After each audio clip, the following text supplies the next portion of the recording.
오늘 저는 로마서 전체 서론을 잠깐 여러분에게 말씀드리고 그리고 1장 1절 한 절을 가지고 여러분과 함께 말씀을 나누도록 하겠습니다. 신구약 성경 66권 중에서 아마 가장 사랑받는 책이 하나 있다면 로마서일 것입니다. 16장이 되는 짧은, 아주 부피가 짧은 그런 책입니다.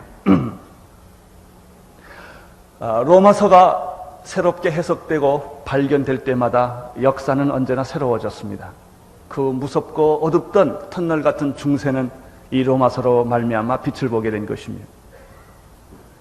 19세기, 20세기를 들어오면서 인본주의와 이 자유주의 물결이 휩쓸을 때도 로마서는 새롭게 발견되었고 그로 인하여 교회는 눈을 뜨게 되고 참 믿음을 갖게 되었습니다.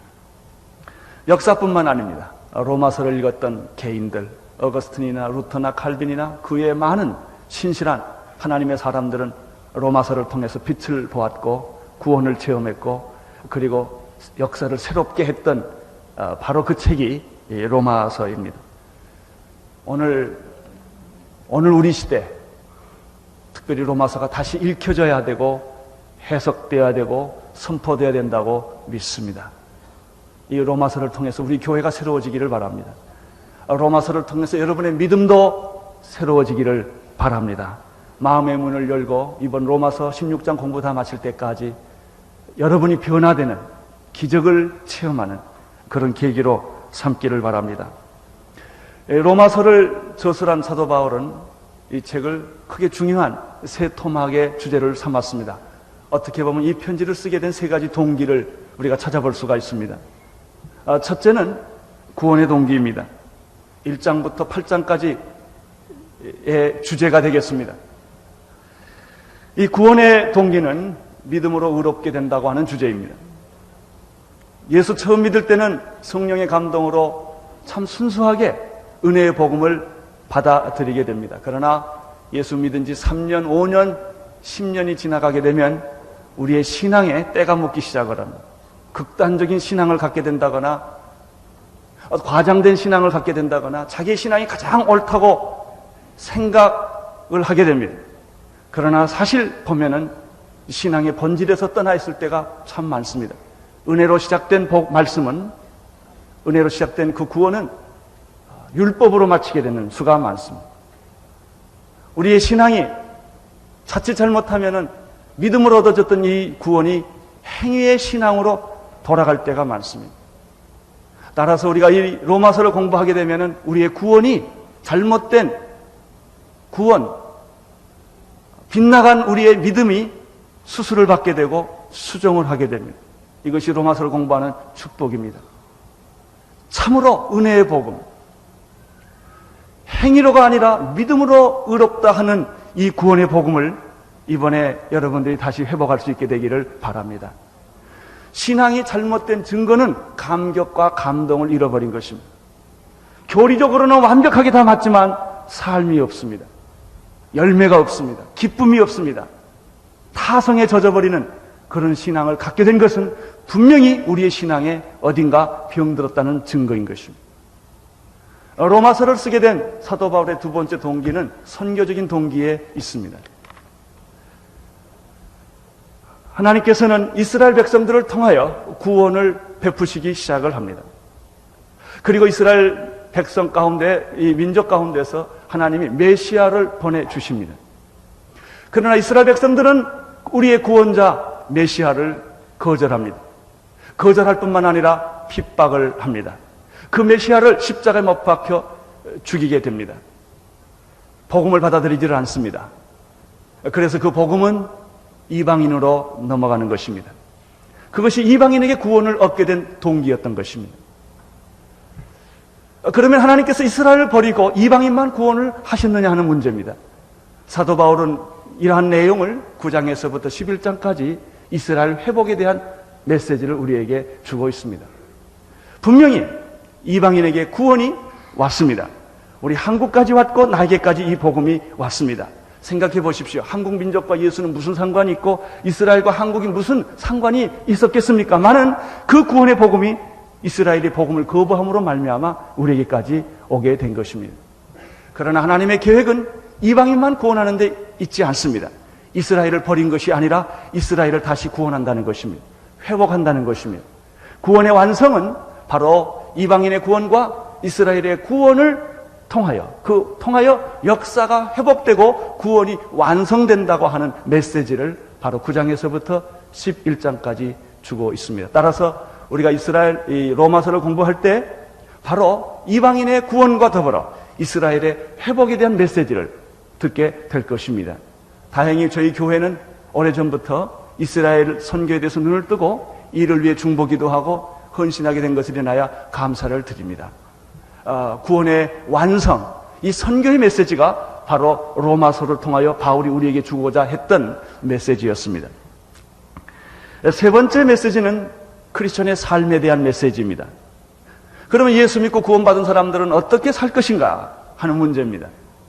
우리는 이 말씀을 통해서도 우리가 정말 예수 잘 믿고 있는가를 우리가 한번 점검을 받을 수가 있습니다. 구원받은 자는 어떻게 사는가? 두 가지를 제시를 합니다.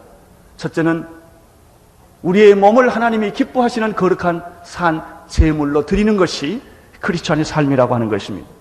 마음을 드리는 것이 아니라 몸을 드리는 것입니다. 여러분, 제물이 없는 제사는 없습니다. 예수님께서 우리를 위하여 구원하러 세상에 오셨는데 만약 예수님이 십자가에 못 박혀 돌아가시 않고 우리를 구원했다면 우리의 구원이 얼마나 허전하겠습니까? 예수께서 십자가에 못 박혀 돌아가셔서 그분이 산 제물이 되셨기 때문에 우리에게 영원한 구원을 허락해 주신 것입니다. 마찬가지입니다. 크리스천의 삶이라고 하는 것은 자기 몸을 제물로 드리는 것입니다. 오늘날 교회에 삶이 없는 것은 우리의 몸을 드리는 일이 없기 때문입니다. 관념적으로 믿고 상상해서 믿고 이론적으로 믿고 교리적으로 믿지 실제로 내 삶과 내 몸을 드리지 않았기 때문에 교회는 크리스천의 삶을 발견하기가 어려웠던 것입니다. 또 한 가지가 있습니다. 너희는 이 세상을 본받지 말라는 말씀을 하셨습니다. 하나님의 선하시고 기뻐하시고 온전하신 뜻을 발견하는 것이 바로 크리스천의 삶이라고 오늘 로마서는 우리에게 가르쳐 줍니다. 우리는 로마서 전체를 통하여 이 세 가지 부분의 메시지를 받게 됩니다. 첫째는 구원의 메시지입니다. 두 번째는 선교의 메시지입니다. 세 번째는 삶의 메시지입니다.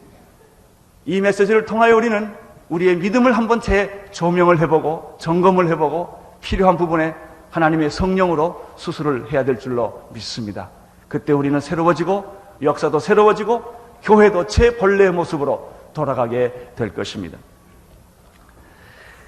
이제 이 로마서를 시작하기 전에 중요한 얘기 한 가지를 더 나누고 싶습니다. 로마서를 어떻게 공부해야 하며 어떻게 읽어야 하느냐 하는 문제입니다. 여러분, 로마서를 신학적으로 읽지 않기를 바랍니다. 아무 소용이 없습니다. 지식으로 읽지 않게 되기를 바랍니다. 로마서는 성경 공부를 위한 성경 공부도 덕이 되지를 않습니다. 로마서를 정말 읽는 참된 방법은 사도행전의 심정을 가지고 로마서를 읽어야 합니다. 왜냐하면 이 로마서는 사도 바울이 1차 전도 여행, 2차 전도 여행을 마치고 3차 전도 여행 끝 무렵에 고린도에서 3개월 머문 동안에 썼던 책이기 때문에 그런 것입니다. 이때는 사도 바울이 아주 지쳤던 때입니다. 여러 가지 어렵고 고통스러운 일을 다 겪었던 때입니다. 그때 그는 한 번도 가보지 못했던 로마에 있는 교인들에게 이 로마서를 쓰게 된 것입니다. 사도 바울은 그는 아시아를 전도했습니다. 그러나 하나님의 성령이 아시아 전도를 막았습니다. 마게도냐로 건너가라는 것입니다.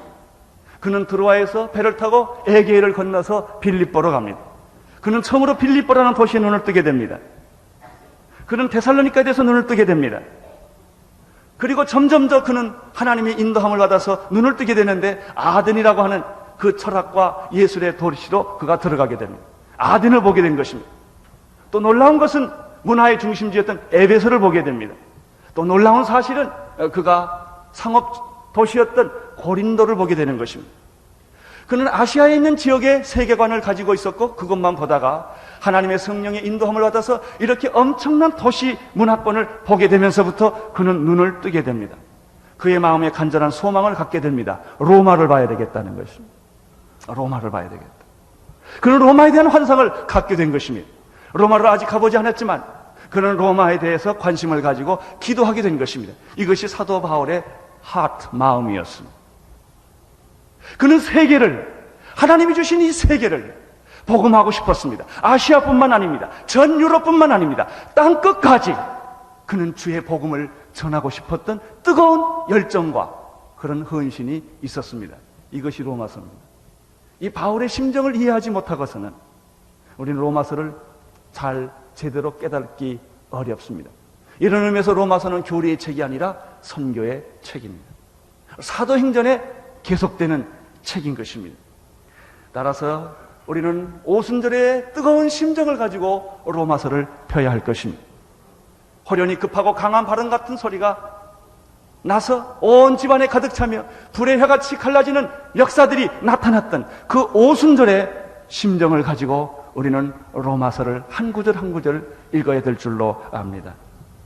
땅끝까지 성령의 역사가 임하는 것을 바라보면서 여러분들이 로마서를 펴기를 바랍니다. 그때 동일한 성령이 여러분에게 역사하실 것입니다. 여러분의 가슴을 뜨겁게 만들어 줄 것입니다. 세계를 바라보게 할 것입니다. 복음을 받지 못하고 죽어가고 병들어가는 수많은 이 지구의 인류의 모든 사람들의 영혼의 상태를 여러분들은 보게 될 것입니다. 이것이 로마서입니다. 이제 우리는 1장 1절 아까 목사님께서 읽어주신, 목사님인가요? 전도사님인가요? 목사님이시죠? 우리 목사님께서 읽어주신 로마서 1장 1절을 같이 펼 수 있게 되기를 바랍니다. 로마서 1장 1절 같이 읽겠습니다. 시작. 예수 그리스도의 종 바울은 사도로 부르심을 받아 하나님의 복음을 위하여 택정함을 입었나니. 두 사람씩 짝을 지어서 한 사람은 듣고 한 사람은 그 성경을 읽어주시기를 바랍니다. 지금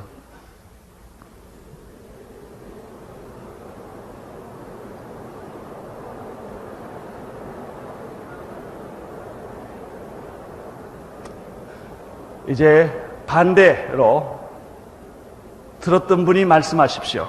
예수 그리스도의 종 바울은 사도로 부르심을 받아 하나님의 복음을 위하여 택정함을 입었나니. 조용히 눈을 감고 이 말씀을 외우시면서 묵상하시기를 바랍니다.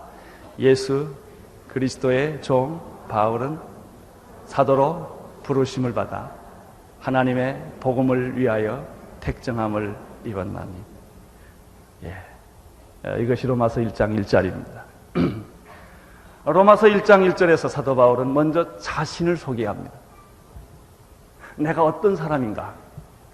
자기를 소개합니다. 세 가지로 자기를 소개합니다. 첫째는 나는 예수 그리스도의 종이라고 자기를 소개합니다. 여러분은 사람들한테 여러분은 어떻게 소개하십니까? 편지를 쓸 때, 명함을 내밀 때, 처음 사람을 만날 때 자신을 누구라고 소개하십니다. 사도 바울은 한 번도 만나본 일이 없는 이 로마에 있는 그리스도인들에게 자기를 이렇게 소개했습니다. 나는 예수 그리스도의 종이다. 두 번째입니다. 나는 예수 그리스도의 종일 뿐만 아니라 사도로 부름을 받은 사람이다. 사도로 부름을 받았다. 하나님께서 나를 사도로 보내주셨다.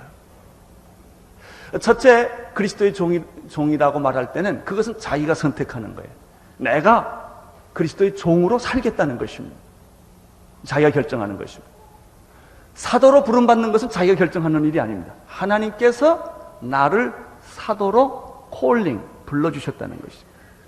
내가 예수 그리스도의 종이라고 말하는 것은 사도 바울의 아이덴티티라고 말한다면, 이 두 번째는 하나님의 콜링입니다. 세 번째, 그러면 하나님이 왜 나를 사도로 불러주셨는가? 내가 왜 예수 그리스도의 종이 되었는가? 한 가지 목적 때문이라는 것입니다. 무엇을 위하여? 하나님의 복음을 위하여 나는 선택을 받은 사람이다. 이렇게 자신을 세 가지로 소개를 하고 있습니다. 먼저 첫 번째 사도 바울의 소개를 잠깐 보겠습니다. 예수 그리스도의 종이다. 나는 예수 그리스도의 종이다. 말은 짧지만 내용은 깊습니다.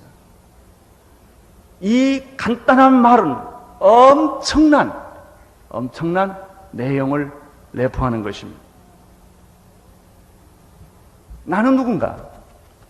나는 어디서 와서 무엇을 하다가 어디로 가는 존재인가? 여러분, 이 문제에 대해서 이미 다 해답을 하셨겠지만 정말 해답할 수 있습니까? 당신은 누군가? 라고 사람들이 물을 때 우리는 쉽게 자기를 몇 가지로 설명할 수 있습니다. 우선 자기의 출생에 대해서 자기가 얼마든지 말할 수 있습니다. 나는 어느 나라에서 태어났고 내 고향은 어디고 우리 부모님은 누구고 몇째 아들로 태어났고 이런 얘기들을 자기를 설명할 수가 있습니다. 우리들이 쉽게 자기를 설명할 수 있는 것 가운데 자기 용모일 거예요. 나는 키가 몇 센치고 이렇게 기록이 신상 기록처럼 피는 무슨 형이고 몸무게는 얼마고 내 머리털은 까맣고 눈동자도 까맣고 저 같은 경우 눈은 좀 이렇게 뜨지 크게 큰 눈이 아니고 이런 설명을 할 수 있습니다. 우리 동양 사람이 코는 좀 납작하고 이렇게 자기를 설명할 수 있습니다. 그렇게 설명하는 데는 갈등이 없습니다. 우리는 자신의 성장 배경에 대해서도 얼마든지 이야기할 수 있습니다. 어느 학교를 나왔고 어느 스승을 만났고 어떤 친구를 만나서 나는 이런 영향력을 받고 살아왔다. 나는 어렸을 때 이런 상처를 받았다. 이렇게 버림을 받았다. 그런 얘기도 얼마든지 우리가 할 수가 있습니다. 여러분, 우리는 외형적이고 눈에 보이는 것에 대해서는 얼마든지 자기를 설명할 수가 있습니다. 그러나 내면적이고 본질적인 문제에 대해서는 설명하기가 어렵습니다. 당신은 누군가? 나는 두 얼굴을 가진 사람. 나는 곤고한 사람이로다. 이 사망의 몸에서 누가 나를 건져내랴. 어떤 때는 내가 예수 잘 믿는 것 같고 어떤 때는 내가 굉장히 세속적인 사람 같습니다. 당신은 누군가? 어떤 때는 내가 사람을 사랑하는 것 같기도 하고 어떤 때는 내가 사람을 싫어하고 미워하는 것 같기도 해요. 당신은 누군가? 여러분, 당신은 누군가에 대한 질문에 대해서 유일하게 대답할 수 있는 길은 하나밖에 없어요. 나를 지으신 분을 만나면 나를 설명합니다. 그분이 하나님입니다. 하나님을 만나기 전까지는 당신은 영원한 신비입니다. 알 수가 없는 것입니다. 그러나 정말 하나님을 만난 사람들은 자기를 이해하고 알게 됩니다. 사도 바울이 바로 그런 분이었습니다. 그는 다메섹 도성에서 예수를 만났습니다. 예수를 만나고 난 이후부터 사도 바울은 180도 변한 것입니다. 사울아 사울아 어찌하여 내가 나를 핍박하느냐? 주여 당신은 누구십니까? 나는 내가 핍박하는 예수라. 빗속에서 사도 바울은 그 예수를 만납니다. 시력을 잃어버립니다. 그는 갑자기 무능해지게 됩니다. 그는 어둠과 침묵 속으로 들어갑니다. 그는 거기서 하나님을 만나고 예수님을 만납니다. 빛을 봅니다. 그는 새 사람이 됩니다. 가치관이 변합니다. 인생관이 변합니다. 삶이 변합니다. 그리고 나서 그가 하는 말은 무엇입니까? 나는 예수 그리스도의 종이라고 선언하는 것입니다. 사람들이 제일 싫어하는 것은 남의 지배를 받는 것입니다. 노예가 되는 것입니다. 그러나 예수를 만난 사람들은 스스로 노예가 되기를 원합니다. 스스로 종이 되기를 원하는 것입니다. 하나님께서도 이스라엘 백성들을 애굽에 종살이 하는 것을 보시고 400년 동안 종살이 하는 것을 보시고 모세를 보내서 애굽에서 이스라엘 백성들을 구원한 일이 있었습니다. 하나님께서는 이스라엘 백성들이 바벨론 포로에서 70년 고생하는 것을 보시고 해방시켜 주신 일이 있었습니다. 하나님께서는 인생이 사탄의 노예가 되고 종살이가 되고 마귀의 자식이 된 것을 보시고 예수 그리스도를 세상에 보내서 십자가에 못 박혀 죽게 하심으로 그리고 부활하게 하심으로 우리들을 마귀의 노예에서 종살이에서 마귀 자녀로부터 우리를 뽑아내서 하나님의 자녀로 구원해 주셨습니다. 유명한 성경 구절 중에 하나인 갈라디아서 5장 1절에 보면은 사도 바울은 이런 말을 했습니다.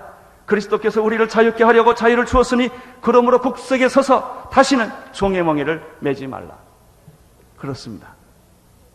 우리는 마귀의 종노릇에서부터 사탄의 종노릇서부터 우리는 해방받은 것입니다. 그런데 놀라운 일이 생긴 거예요. 이렇게 구원받은 사도 바울이 스스로 예수 그리스도의 종이 되고자 한 것입니다. 나는 예수 그리스도의 종이다. 여러분, 종이란 무슨 뜻이 있습니까? 종이라는 뜻은 모든 특권과 자유를 다 포기하는 것입니다. 종을 다른 말로 표현하면 노예입니다. 종은 자기를 주장할 수가 없는 사람입니다. 종은 자기 생각이 없는 사람입니다. 자기 견해가 없어야 합니다. 자기 비전이 있는 사람은 종이 못 됩니다. 명성교회 김삼환 목사님이 예전에 저희 교회에 오셔서 목사님들과 세미나를 했는데 그분이 재밌는 말을 하더라고요. 종을 제일 쉽게 이해하는 말이 우리나라식으로 말하면 머슴이래요. 머슴. 머슴이라고 생각하면 아주 이게 잘 이해가 된다고 하는 것입니다. 진짜 머슴은 결혼 안 한답니다. 머슴은 나는 누군가, 나는 왜 사는가 이런 질문하면 머슴을 못 된대요.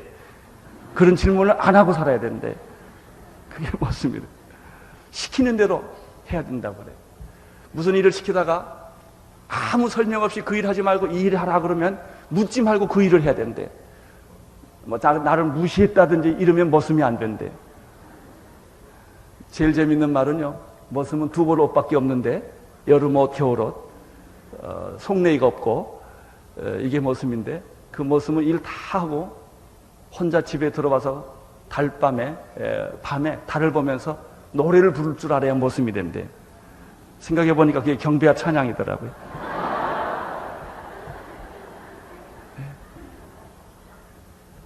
그게 머슴이라는 거예요. 참 저 은혜 받았어요. 예수 믿는 게 저런 거구나. 이게. 자기 의견이 없어요. 자기 생각이 없어요. 자기 계획이 없는 거예요. 이게 종이에요. 언젠가는 해방되겠지. 이것도 없어요. 그렇게 종살이하다 죽는 거예요. 이게 종이에요. 이게 예수님의 종이에요.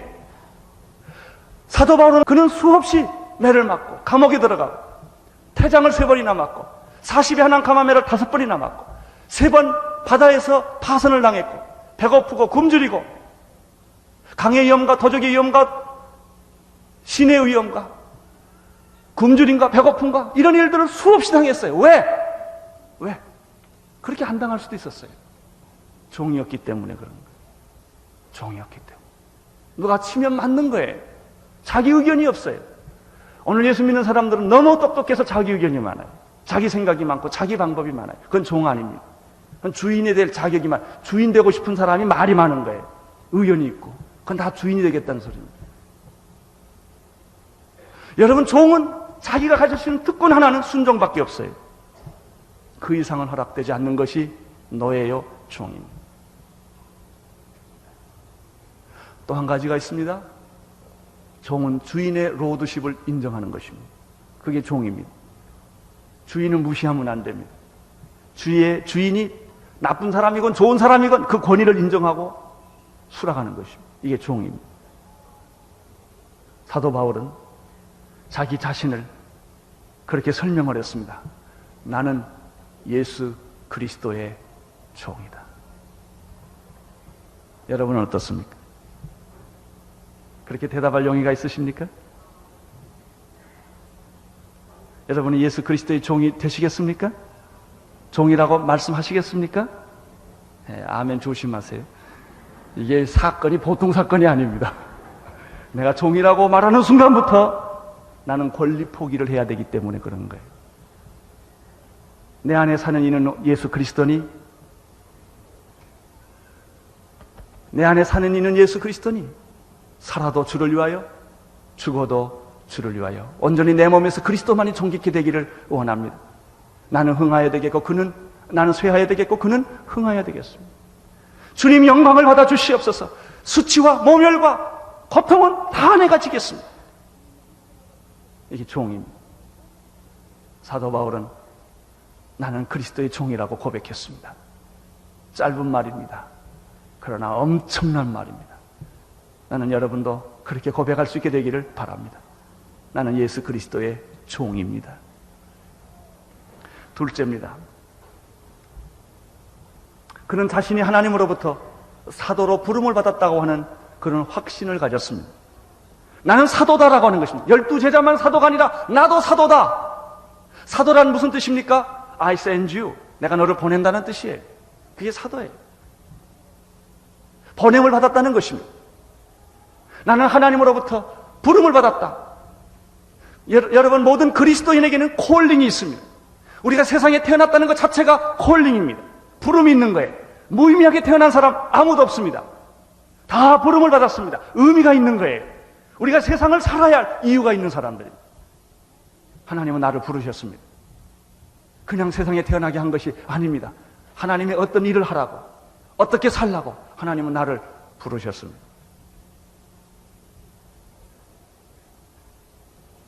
사도로 부름을 나는 받았다. 여러분, 이 생각하는 게 얼마나 놀라운지 몰라요. 나는 사도로 부름을 받았다. 누가 뭐래도 나는 사도다. 하나님이 나를 그렇게 했다는 거예요. 여러분, 이 확신이 일을 합니다. 저는 목사로 부름을 받았습니다.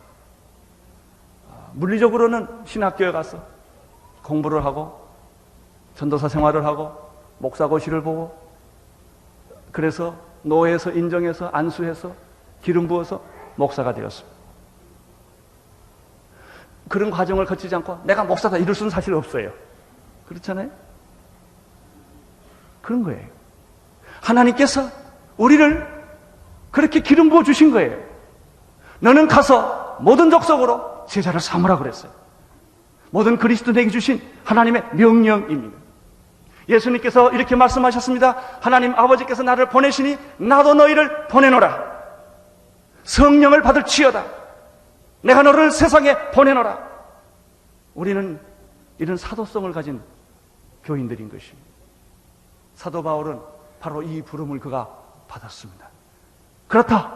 나는 하나님으로부터 사도로 부르심을 받았다. 사울아 사울아 어찌하여 네가 나를 핍박하느냐. 주여 당신은 누구십니까? 나는 내가 핍박하는 예수라. 실명을 합니다. 빛이 있는데 그는 실명을 합니다. 캄캄한 것 속에서 그는 하나님의 음성을 듣습니다. 다메섹으로 가라. 거기 가면 너를 기다리는 자가 있을 것이다. 하나님은 기도하는 아나니아에게 역사하십니다. 성령으로 역사합니다. 바울을 찾아가라는 것입니다. 그때 아나니아가 거부를 합니다. 그 사람은 예수 믿는 사람을 잡아 죽이려는 사람인데 내가 왜 그 사람을 찾아가야 합니까? 그때 사도행전 9장 15절에서 하나님의 성령이 아나니아에게 이렇게 말을 합니다. 주께서 가라사대 가라. 이 사람은 내 이름을 이방인과 임금들과 이스라엘 자손들 앞에 전하기 위하여 택한 나의 그릇이라. 택한 나의 그릇이라. 그렇습니다. 하나님으로부터 그는 이런 사명을 받았습니다. 부름을 받았습니다. 여러분은 어떻습니까? 여러분은 그리스도의 종입니까? 여러분들은 하나님으로부터 이런 사명을 받으셨습니까? 부름을 받으셨습니까? 너는 사도라. 너는 전도자라. 나를 위하여 이런 삶을 사는 사람이다. 사도 바울에게는 이런 음성이 있었습니다. 세 번째입니다. 왜 사도 바울에게 이런 하나님이 사도의 사명을 주셨을까? 사도로 부르심을 주셨을까? 왜 사도 바울은 스스로 자기 자신을 가리켜 그리스도의 종이라고 말을 했을까? 한 가지 이유 때문에 그렇습니다. 1장 1절을 다시 보십시오. 예수 그리스도의 종 바울은 사도로 부르심을 받아 무엇을 위하여? 하나님의 복음을 위하여. 이것이 핵심되는 단어입니다. 어쩌면 이것이 로마서 전체를 이끄는 단어일지 모르겠습니다. 무엇을 위하여? 하나님의 복음을 위하여 택정함을 받았다. 로마서 1장 14절 15절을 보십시오. 시작. 헬라인이나 야만인이나 지혜 있는 자나 어리석은 자에게 다 내가 빚진 자라. 그러므로 나는 할 수 있는 대로 로마에 있는 너희에게도 복음 전하기를 원합니다. 여러분, 복음을 들어보지 못한 사람에게도 복음이 필요하지만 예수를 오래 믿었던 사람에게도 이 복음은 다시 들려줘야 합니다. 특별히 복음은 예수 오래 믿은 사람에게 다시 들려줘야 합니다. 내가 로마에 있는 너희들에게 이 복음 전하기를 원하라. 내가 왜 로마를 가고 싶은가? 너를 보고 싶은가? 로마를 구경하고 싶은가? 관광하고 싶은가? 아니에요. 복음 전하기 위해서요. 복음 전. 16절을 보세요. 16절. 내가 복음을 뭐 해죠? 부끄러워하지 아니하노니 이 복음은 모든 믿는 자에게 구원을 주시는 하나님의 능력이 됨이라. 나는 복음을 부끄러워하지 아니한다. 왜냐하면 이 복음은 모든 믿는 자에게 구원을 주시는 하나님의 능력이기 때문이다. 17절을 보십시오. 시작. 이 복음에는 무엇이 나타나요? 하나님의 의가 있다. 사도 바울은 이 복음 때문에 사로잡힌 사람이 된 거예요. 여러분, 왕궁을 섬기는 환관, 거세를 합니다. 왕을 섬기기 위해서는 거세를 해서 섬기게 하는 것입니다. 마찬가지입니다. 어쩌면 그리스도인들은 복음 때문에 모든 것이 거세당한 사람일지 모르겠습니다. 포리스트 검프라는 영화 보셨어요? 안 본 사람에게 미안합니다.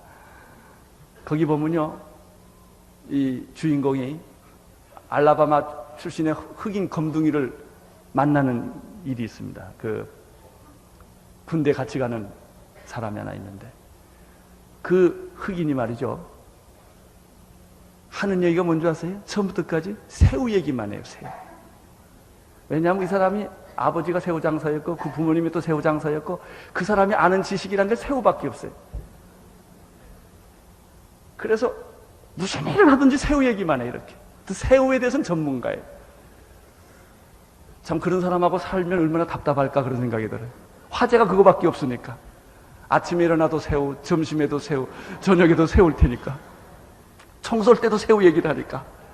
근데 제가 그걸 보면서 은혜를 받았어요. 거기다 예수 얘기만 넣으면 돼요. 아침에도 예수, 점심에도 예수, 저녁에도 예수. 몰라서가 아니에요. 지식이 없어서가 아니에요. 관심이 없어서가 아니에요. 더 재밌고 더 신나는 일들이 많지만 오직 예수. 살아도 예수, 죽어도 예수. 내 마음이 온전히 예수만 정직해 되기를 원한다. 사도 바울은 뭐라고 말했습니까? 예수 그리스도 외에는 모든 것을 내가 다 분토로 여기겠다. 나는 예수 외에는 관심이 없다. 이 예수를 위해 내가 죽겠고, 이 예수를 위해 살겠고, 내가 이 예수를 위해서 종이 되겠고 노예가 되겠다. 바로 그 얘기예요. 이 복된 예수, 위대한 예수, 거룩한 예수, 나를 구원해 주신 그 예수. 고린도전서 2장 2절에 보면 이런 말씀이 있습니다. 내가 너희 중에서 예수 그리스도와 그의 십자가에 못 박히신 것 외에는 아무것도 알지 아니하기로 내가 작정하였노라. 여러분 생각하고 해보세요. 이 예수가 얼마나 귀하면 이런 생각을 했겠어요? 이 예수가 얼마나 놀라우신 분이면 사도 바울이 그 지성인이 모든 것을 다 버리고 예수만 얘기를 했겠어요. 예수를 위해서 감옥에 들어가고서 예수를 위해서 매를 맞고 예수를 위해서 모욕을 당하고 예수를 위해서 죽임을 당할 때까지 이 사람은 예수만 생각한 거예요. 로마가 좋아서가 아니라 예수를 전하기 위해 나는 로마를 가야 되겠고 예수를 위해서 나는 땅끝까지라도 나는 가야 되겠다는 거예요. 여러분이 여기 한 지성인이 이런 고백을 하는 것입니다.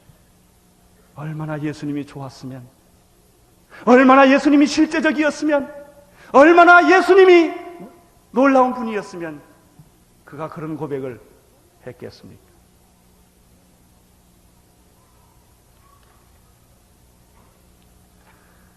여기 하나님의 복음을 위하여 나는 거세된 인간이다. 하나님의 복음을 위하여 나는 다른 모든 어떤 것도 할 그런 모든 자유를 다 잃어버린 사람이라고 스스로 그렇게 말을 했습니다. 여러분이 하나님의 복음은 무엇입니까? 예수 그리스도. 예수 그리스도. 5절을 한번 보실까요? 5절 시작. 그로 말미암아 우리가 은혜와 사도의 직분을 받아 그 이름을 위하여 모든 이방인 중에 있습니다. 거기에 그의 이름을 위하여, 하나님의 복음을 위하여, 다 같은 말이에요. 어쩌면 로마서의 주제는 그의 이름을 위하여예요. 하나님의 복음을 위하여. 나는 거세된 인간이다. 나는 그것만을 위해 살겠다. 오늘 나는 여러분에게도 이런 축복이 있게 되기를 바랍니다. 나는 그리스도의 종입니다. 나는 그리스도의 종입니다. 나는 그리스도를 전하기 위하여 사도로 부름받은 사람입니다.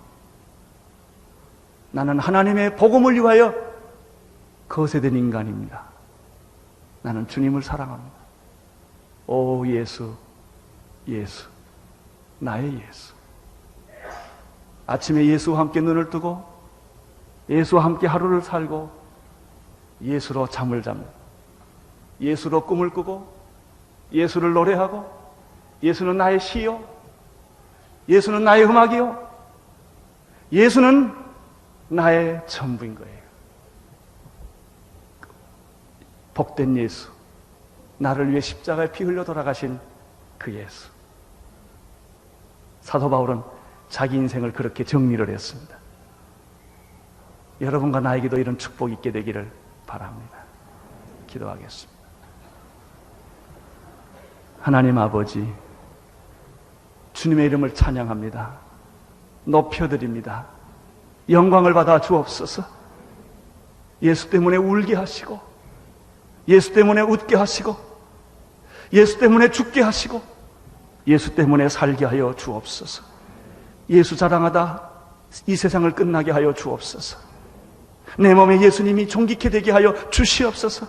내 안에 사시는 이인 예수를 바라보게 하여 주시옵소서. 예수님의 이름으로 기도드리옵나이다. 아멘.